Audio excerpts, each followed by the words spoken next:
Depuis que j'ai fait ma vidéo sur les signes qui montrent que ton métabolisme n'est peut-être pas forcément en bonne santé et que c'est la chose la plus importante à prendre en compte avant de vouloir perdre du poids, tu m'as demandé quels étaient les aliments à privilégier afin de guérir ton métabolisme, qu'il fonctionne parfaitement et qu'il soit en pleine santé. Avant de t'expliquer un peu tout ça, je tiens à te dire que tu risques vraiment d'être surpris par la liste de ces aliments, que tu vas peut-être trouver ça aberrant, ahurissant, que c'est peut-être le total opposé de ce qu'on peut te prescrire en temps normal, de ce qu'on peut te dire, de ce que tu as pu entendre ces dernières années. Et sache que cette liste d'aliments est basée sur des recherches très sérieuses, notamment du docteur Ray Peat. D'ailleurs, si tu veux faire des recherches à ce sujet, tu tapes sur Google Ray Peat et tu vas voir, c'est extrêmement intéressant, enrichissant, surtout en ce qui concerne la santé de notre métabolisme et de la thyroïde. Alors pour guérir ton métabolisme, en numéro 1, tu vas devoir consommer des graisses saturées.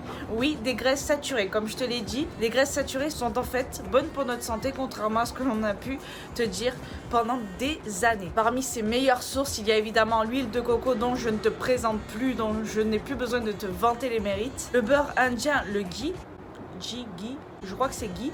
GH2E. Ensuite, voici les sources de protéines que tu vas devoir privilégier dans ta consommation. Il y a les crustacés, les poissons blancs, les œufs bio, bien évidemment. J'ai fait une vidéo sur les œufs. Je te donne des conseils sur quels œufs choisir et comment ne pas te faire avoir. Et évidemment, toutes les idées reçues concernant la consommation d'œufs. Les produits laitiers, oui, t'as bien entendu ma gueule. Les produits laitiers ne sont pas à bannir. Mais attention, il y a produits laitiers et produits laitiers. Il y a produits laitiers industriels et produits laitiers local, par exemple, du fermier. Le lait cru et le lait pasteurisé, c'est parfait ma gueule. Ensuite, tu peux consommer des viandes nourries à l'herbe. En numéro 3, tiens-toi prêt ma gueule, parce qu'en numéro 1, je t'ai dit qu'il fallait privilégier les graisses saturées. Et en numéro 3, tu vas éviter les graisses polyinsaturées. Toutes celles qu'on te dit qu'elles sont super bonnes pour ta santé, comme l'huile d'olive, l'huile de soja, l'huile de sésame, l'huile de colza, l'huile de canola. Toutes les graisses polyinsaturées, évite-les au maximum. En numéro 4, tu vas augmenter ta consommation de légumes racines. Ce que l'on appelle les légumes racines, ce sont les pommes de terre, les patates douces, la betterave,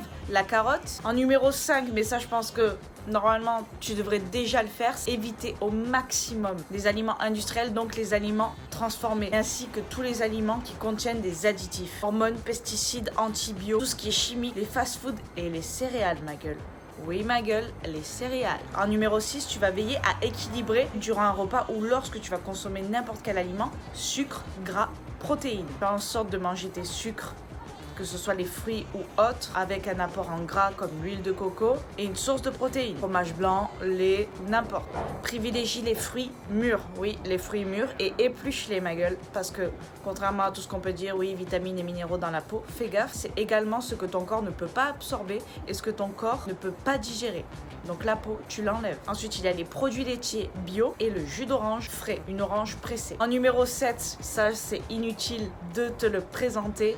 Allié à cette alimentation, tu vas pratiquer une activité physique régulière non stressante, c'est-à-dire évite au maximum le cardio de haute intensité. Augmente ton HIIT, c'est la base, tu le sais, je te l'explique de nombreuses vidéos. La seule façon d'augmenter son métabolisme, c'est d'augmenter sa masse musculaire. Le cardio n'augmentera pas ta masse musculaire. En revanche, la musculation, oui. Alors, casse des barres ma gueule. Je sais que tout ça peut te paraître complètement ahurissant, mais lorsque tu vas commencer à réellement comprendre la physiologie et la façon dont ton corps fonctionne réellement, tu verras que tout cela va prendre sens. Parfois, il faut savoir remettre en question les croyances que l'on a depuis de nombreuses années, tout ce qu'on a pu nous inculquer, qu'il y ait eu des études scientifiques ou pas.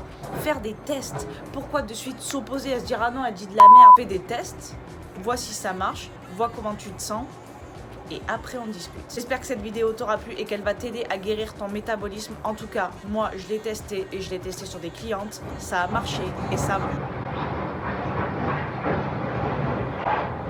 C'est rien, c'est les travaux. Ça a marché et elles en sont très satisfaites aujourd'hui. Je ferai d'autres vidéos pour approfondir un peu plus cette alimentation pour guérir son métabolisme. Sur ce, je te dis à bientôt dans une nouvelle vidéo. Good vibes.